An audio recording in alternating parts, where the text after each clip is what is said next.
La tierra estaba agrietada, reseca por el sol inclemente, y el viento arrastraba polvo fino que se metía en cada rincón del alma. Era uno de esos atardeceres silenciosos donde incluso los grillos parecían guardar respeto por lo que el día había dejado atrás.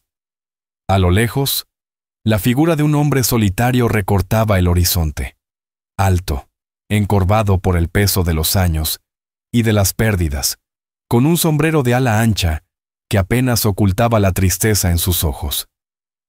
Ese hombre era Elías Marston, un ranchero viudo que no hablaba más de lo necesario desde que la vida le había quitado lo que más amaba. Esa tarde, al regresar de revisar sus cercas, notó algo extraño cerca del viejo molino abandonado, una estructura oxidada que no pertenecía allí. A medida que se acercaba, el murmullo del viento parecía volverse más pesado. Y entonces la vio, una jaula de hierro, y dentro de ella, una niña. Tendría unos 11 años, cubierta de polvo y con la ropa hecha jirones.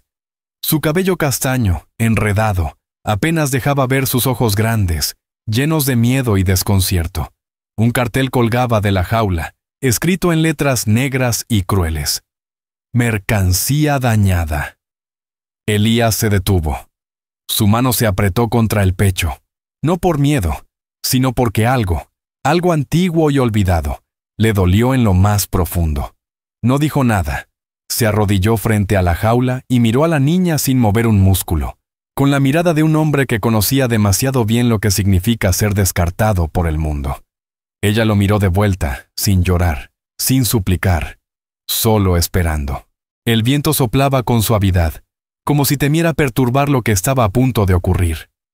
Elías no preguntó quién la había puesto allí. No pidió explicaciones, ni buscó nombres. Porque los hombres que hacen ese tipo de cosas no dejan respuestas, solo cicatrices. Se puso de pie y recorrió la jaula con la mirada, hasta encontrar lo que buscaba. Una cerradura vieja, rechinante, con una cadena oxidada. Al lado, en la tierra, alguien, tal vez con intención, tal vez por descuido, había dejado una pequeña llave de hierro, medio enterrada entre piedras y arena. Elías la recogió con cuidado. El metal estaba caliente por el sol, pero la sostuvo como si fuera algo sagrado. Luego, sin prisas, se arrodilló de nuevo y metió la llave en la cerradura. La niña no se movió. Sus ojos lo seguían con la fijeza de quien ya ha aprendido que el mundo es peligroso incluso cuando parece amable. Con un clic seco, la cerradura cedió. Elías retiró la cadena con manos callosas, acostumbradas a trabajar la tierra pero extrañamente delicadas en ese momento. Abrió la puerta, no se acercó, no la tocó, solo retrocedió un paso y esperó. La niña no salió. Pasaron largos segundos. Entonces, como si hubiese comprendido que el hombre no venía a hacerle daño, avanzó un paso tímido, luego otro, hasta que estuvo fuera. Elías no sonrió, solo asintió, leve, como si confirmara que sí, aún quedaban cosas buenas en este mundo. Y juntos, en silencio, comenzaron a caminar de regreso hacia el rancho. El camino de regreso al rancho fue largo, bañado por el oro tenue del atardecer. Elías no dijo una palabra, la niña tampoco. Pero entre ellos se tejía un lenguaje antiguo, uno hecho de gestos, de pasos al mismo ritmo, de la forma en que él la protegía del viento con su cuerpo sin parecer que lo hacía. Cuando llegaron al porche de la casa, una estructura de madera curtida por tormentas y soledad, Elías se quitó el sombrero y se lo pasó por la frente. No por calor, sino porque estaba recordando, sintiendo. Abrió la puerta lentamente y la dejó pasar primero. La niña se detuvo en el umbral. Sus ojos recorrieron el interior. Una cocina sencilla, un fogón apagado, una mesa de madera con 2 sillas, una visiblemente menos usada que la otra, y una manta tejida sobre un sillón viejo. El lugar olía a café viejo, cuero y silencio. «No tienes que quedarte», murmuró Elías finalmente, con voz rasposa como grava seca. «Pero si quieres, aquí hay pan y agua, y paz». Ella entró. Se sentó en el suelo al lado de la pared, como si no supiera si podía usar la silla. Elías no insistió.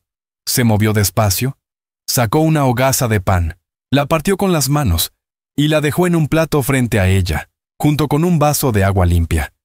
Ella lo tomó sin mirarlo. Comió como quien no sabe si habrá otra oportunidad. Elías se sentó en la otra silla, sacó un cuchillo de bolsillo y comenzó a tallar madera, no por necesidad, sino para que el sonido llenara el aire y no pareciera tan pesado. El silencio entre ellos no era incómodo, era necesario. Era el idioma que ambos conocían mejor. La noche descendió lentamente sobre la llanura, y la brisa nocturna trajo consigo un aire más frío, más honesto. En el rancho, el crepitar del fuego en la chimenea era el único sonido que desafiaba la quietud. Elías preparó una cama improvisada en la sala, usando una manta de lana gruesa y un viejo almohadón que alguna vez fue parte de un hogar más lleno. La colocó al lado del sillón, sin decir palabra, y luego se retiró a su habitación, dejando la puerta entreabierta. La niña observó todo en silencio, aún sin fiarse del todo, pero lo suficientemente cansada como para no resistirse. Pasaron horas. La luna ya estaba alta cuando los recuerdos la alcanzaron. Se despertó sobresaltada, empapada en sudor, sin emitir un solo grito. Solo jadeos. Solo los ojos muy abiertos que buscaban la jaula, que ya no estaba.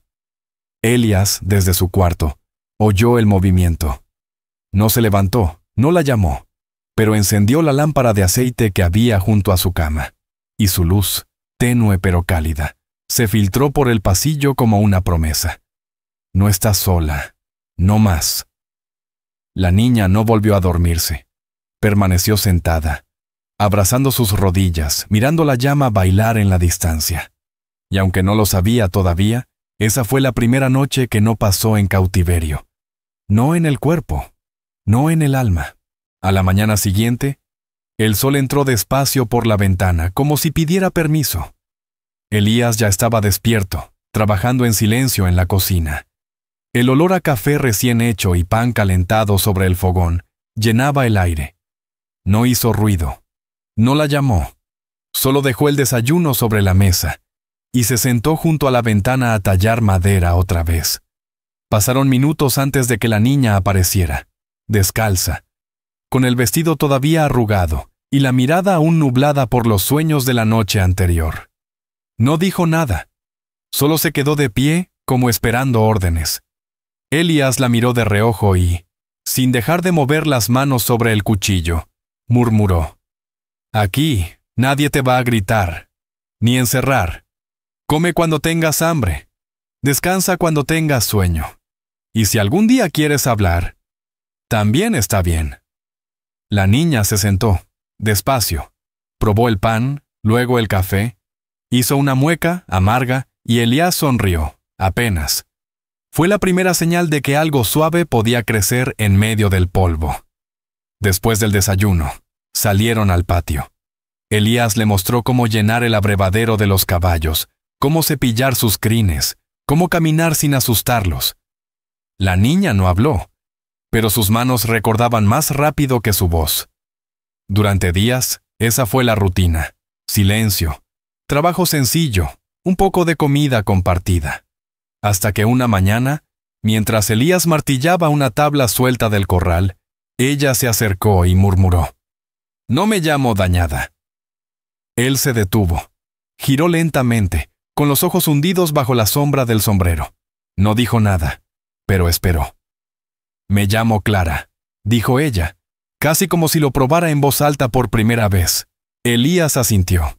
Luego, sin mirar directamente, respondió: «Clara, es un buen nombre.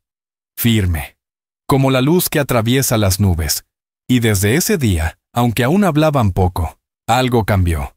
Porque en el oeste, dar tu nombre no es poca cosa, es ofrecer el alma sin pedir permiso. Es decir, estoy viva y no me han vencido. Clara aprendía rápido, no porque alguien se lo exigiera, sino porque su alma lo necesitaba. En el rancho, cada tarea era una forma de respirar. Alimentar a los animales, barrer el polvo de la galería, coser el dobladillo de su vestido desgarrado con hilos prestados por la esposa de un vecino distante. No hablaba mucho, pero empezaba a moverse como si perteneciera a ese lugar, como si el suelo reconociera sus pasos. Una tarde, Elías la llevó al río. Era un tramo de agua mansa, encajonado entre sauces y piedras lisas por el tiempo. Allí, el mundo sonaba distinto, más antiguo, más limpio. El murmullo del agua parecía contar historias de antes de las heridas. «Este lugar fue de mi madre», dijo Elías, arrodillado junto a la orilla. «Aquí me enseñó a no tenerle miedo al silencio». Clara se sentó en cuclillas, metió las manos en el agua, y el frío la hizo reír sin querer. Fue una risa breve, tímida, como si no estuviera segura de que le estaba permitido. Elías no la miró. Solo sonrió por dentro. Ella se quitó los zapatos, caminó por las piedras y se adentró un poco en la corriente. El vestido flotaba alrededor de sus piernas flacas. Por un momento, pareció más niña que sobreviviente. El sol la acariciaba y el río le susurraba que aún quedaban partes intactas en su interior. ¿Ella también tenía miedo?, preguntó Clara sin mirarlo. Todos lo tenemos. Algunos lo llaman de otra forma, respondió Elías, mirando hacia las montañas lejanas. ¿Y tú? Él pensó por un largo segundo. El miedo me enseñó a callar. Pero tú me estás enseñando a escuchar. Clara no respondió. Pero esa noche, cuando regresaron al rancho, fue ella quien dejó el vaso de agua sobre la mesa para él. Un gesto simple, pero poderoso. Como decir, ya no soy solo una huésped. Estoy aprendiendo a quedarme. Y el rancho, por primera vez en muchos años, respiró distinto. Como si hubiera recordado lo que era tener esperanza caminando por sus tablas de madera. El viento traía polvo ese día. Polvo fino, terco, de esos que se mete entre las costuras del alma. Elías estaba arreglando una viga rota del granero y Clara, sentada sobre un tronco, bordaba con paciencia un pequeño trozo de tela que encontró en una caja vieja.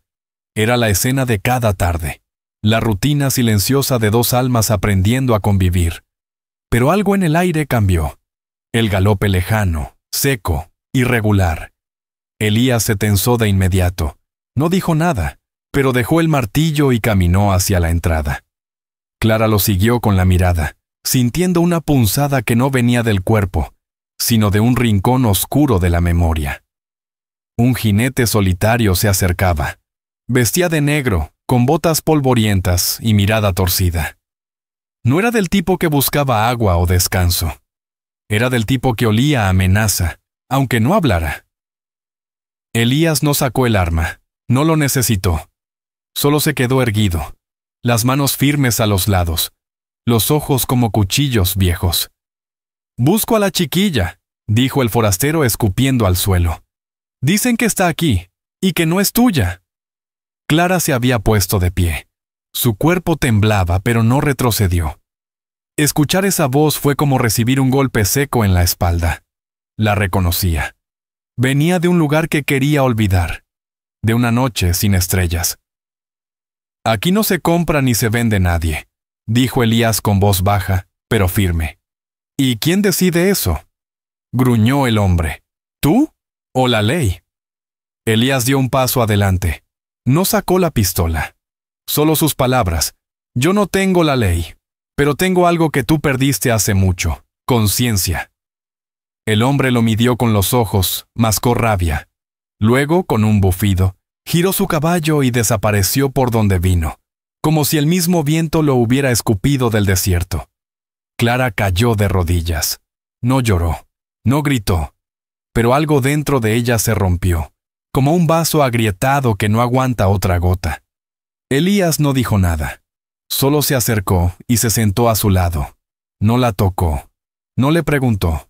Solo se quedó ahí, compartiendo el silencio. Y a veces, eso basta. Porque en el oeste, los fantasmas no se vencen con balas, sino con compañía. Esa noche, el rancho no durmió. El fuego en la chimenea ardía en silencio, pero la madera crujía como si contara secretos que nadie quería oír. Elías se sentó en su silla de siempre, mirando las llamas, con las manos entrelazadas y el ceño fruncido por pensamientos que llevaban años sin despertar. Clara, en cambio, permaneció cerca de la ventana, abrazando sus rodillas, como si esperara que algo viniera del horizonte, algo que no fuera un jinete oscuro. ¿Quién era?, preguntó finalmente Elías sin mirarla. Clara no respondió de inmediato. Su respiración era lenta, contenida. Después de un largo silencio dijo: «Era uno de los que decidieron que yo no valía nada, que podía ser marcada, encerrada, vendida. Nunca supe su nombre, solo su voz, y el olor a humo y cuero barato». Las palabras salieron secas, como astillas. Elías cerró los ojos. Había escuchado historias antes, en pueblos abandonados, en cantinas polvorientas, en mujeres con los ojos vacíos. Pero nunca pensó que un día tendría una historia así sentada en su propia sala. «Clara», dijo él con la voz más suave que pudo juntar, «nadie tiene derecho a nombrarte como mercancía dañada. Ese cartel no era tu destino, era su vergüenza, no la tuya». Ella se giró lentamente. Sus ojos estaban llenos, pero no por lágrimas, sino por algo más duro, por la furia silenciosa de quien ha sobrevivido sin que nadie le enseñe cómo. «¿Y si no soy capaz de olvidar?», susurró. «No necesitas olvidar», respondió Elías. «Solo aprender a recordar sin que te duela tanto. Y para eso, no tienes que estar sola». En ese momento, una palabra surgió en su mente, una que nunca había dicho en voz alta desde que ella llegó. «¿Puedo preguntarte algo más?», dijo él. «Tu verdadero nombre es Clara». Ella se quedó inmóvil. El viento sacudió ligeramente la ventana. «No», murmuró. «Me lo dieron los del pueblo cuando no tenía otro. El verdadero lo olvidé cuando dejaron de llamarlo». Elías se levantó, tomó un pedazo de papel, lo extendió sobre la mesa, y con una letra torpe pero firme, escribió: «Clara Dawson». «No importa cómo te llamaban antes», dijo. «Aquí puedes empezar de nuevo. Si quieres, este puede ser tu nombre. Uno que elijas tú, uno que te devuelva el alma». Ella se acercó, miró el papel como si fuera un espejo limpio, y asintió en silencio. En ese gesto, no hubo redención milagrosa, pero sí hubo algo igual de poderoso: la voluntad de empezar. Y bajo el techo de ese rancho viejo, una niña sin nombre comenzó a tener uno. Al amanecer, la luz dorada se filtraba tímidamente por las rendijas de las contraventanas, bañando el suelo de madera con tonos cálidos que parecían perdonar la noche anterior. Elías ya estaba en pie, con la camisa remangada, moliendo café con el ritmo silencioso de quien ha aprendido a hacer del silencio su idioma. Clara, ahora oficialmente Clara Dawson, bajó las escaleras descalza, con el cabello aún húmedo por el agua que Elías había calentado temprano. Llevaba una camisa que le quedaba grande, anudada con un cinturón de cuero fino, y por primera vez, sin suciedad en el rostro. No era una niña distinta. Era una niña visible. Elías le sirvió un tazón de avena caliente con miel. No dijo nada, tampoco ella, pero ambos entendieron que eso era un gesto más fuerte que las palabras. Después del desayuno, salieron al corral. Elías le mostró cómo cargar agua del pozo, cómo cepillar al caballo sin hacerle daño, cómo mantener la calma cerca de los animales. «Todo en este lugar responde al respeto», le explicó. «A veces, el silencio no es castigo, es espacio para que las cosas vuelvan a crecer». Ella lo observaba con atención, no como una alumna, sino como alguien que no quería olvidar ni un detalle de lo que le enseñaban. Al caer la tarde, Elías fue al pueblo a buscar algunas provisiones. Clara decidió quedarse. Por primera vez, no sintió miedo de estar sola en la casa. Caminó por las habitaciones con curiosidad respetuosa, descubriendo retratos viejos, libros cubiertos de polvo, una bufanda tejida colgada detrás de una puerta. En un pequeño estante encontró un marco boca abajo. Al darle la vuelta, vio una fotografía gastada. Elías, una mujer joven de ojos suaves y un niño con sonrisa tímida. Detrás, en lápiz apenas visible, estaba escrito: «Para siempre en esta tierra». Clara no hizo preguntas cuando Elías regresó. Solo lo ayudó a descargar la bolsa con harina, velas y una chaqueta nueva, de su talla, que él había comprado sin consultarla. Esa noche, ella encendió la lámpara del pasillo antes de dormir. No por miedo, sino por costumbre. Y Elías, al pasar por ahí rumbo a su cuarto, notó que en la puerta de la habitación de huéspedes había una nota escrita con letra insegura. «Gracias. Me quedaré un rato». Él sonrió. Era todo lo que necesitaba saber. La lluvia llegó sin aviso. Fina al principio, luego espesa como el silencio que suele envolver los recuerdos.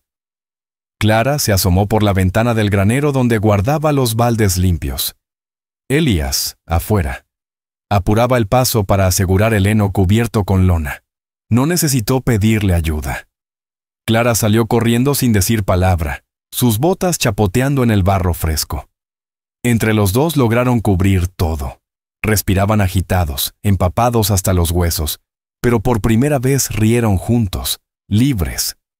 El sonido fue breve pero claro, como una nota que rompía un antiguo silencio. Ya dentro del granero, Elías le alcanzó una manta seca y se sentaron en un banco de madera. La lluvia repiqueteaba en el techo de lata con ritmo hipnótico.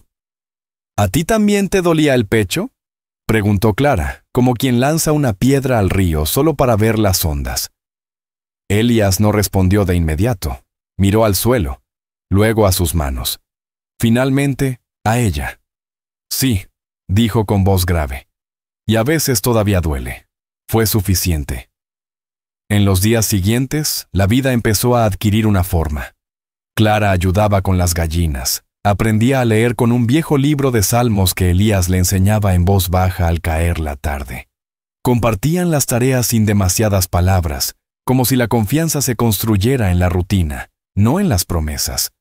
El pueblo comenzó a murmurar. Algunos con compasión, otros con desconfianza. Una niña sola, un viudo silencioso, un lazo que nadie entendía del todo. Pero Elías nunca explicó nada. Y Clara nunca sintió la necesidad de justificarse. Una tarde, el reverendo Noll se acercó hasta el rancho. Observó a la niña descalza regando las flores que apenas sobrevivían el viento, y al hombre que construía un nuevo cerco más firme que el anterior. El reverendo se quitó el sombrero, inclinó la cabeza y se marchó sin decir palabra. Tal vez era eso lo que el mundo necesitaba: menos juicio, más presencia. Esa noche, mientras la lluvia volvía a caer con suavidad, Clara apoyó la cabeza en el marco de la ventana abierta y dijo en voz baja: «¿Crees que uno puede empezar de nuevo más de una vez?». Elías la miró desde su silla, con la pipa apagada entre los dedos. «Creo que algunos nunca dejamos de empezar. La primavera llegó como una bendición callada». Los campos se tiñeron de verde tímido y las flores silvestres asomaron entre las grietas del suelo reseco. Clara ya no caminaba con miedo. Sus pasos eran ligeros, como si cada mañana tejiera un hilo nuevo que la ataba, no al dolor, sino a la esperanza. Elías la observaba con discreta admiración. No hablaba mucho, pero sus actos eran pequeños altares cotidianos. Una taza de leche caliente, una manta doblada junto al catre, una figura tallada en madera que aparecía sin aviso sobre su mesita. Una tarde, mientras reparaban el cercado trasero, Clara se detuvo de pronto. Señaló hacia el horizonte, donde una nube de polvo se alzaba. «¿Qué es eso?». Elías entrecerró los ojos. Era un carromato, viejo, cargado, tirado por un caballo pálido. Un hombre mayor y una mujer bajita descendieron. Venían con las ropas delgados, las manos vacías, pero con una expresión que Elías conocía bien, la de los que ya no tienen a dónde ir. Clara lo miró, sin decir nada. Elías asintió. «Prepara agua caliente», dijo, «y pan si queda». No fue caridad, fue reconocimiento. Elías alguna vez llegó así, y Clara también. Esa noche compartieron la mesa con los recién llegados. No preguntaron demasiado, solo escucharon. El viento afuera seguía soplando, pero dentro del hogar, el fuego crepitaba con calma. Antes de dormir, Clara se acercó a Elías. Sostenía algo en las manos, el cartel que decía Damaged Goods, aquel que él había retirado del viejo jaulón hacía tanto tiempo. «¿Qué quieres hacer con esto?», preguntó. Elías lo miró, luego a ella. «Quémalo», dijo. Pero Clara negó con la cabeza, con una sonrisa suave. «No, lo guardaré, para recordarme de dónde vengo, pero también cuánto he cambiado». Y con eso, lo envolvió en una tela limpia y lo guardó al fondo de un cajón. Esa noche, mientras la luna alumbraba el campo dormido, Elías salió al porche. Clara se sentó a su lado. Ninguno dijo palabra, pero en el silencio había algo nuevo. Ya no era el peso del pasado, era la promesa del mañana. Y por primera vez, sin jaulas ni etiquetas, Clara se sintió libre. Libre, como el viento que cruza las llanuras sin pedir permiso.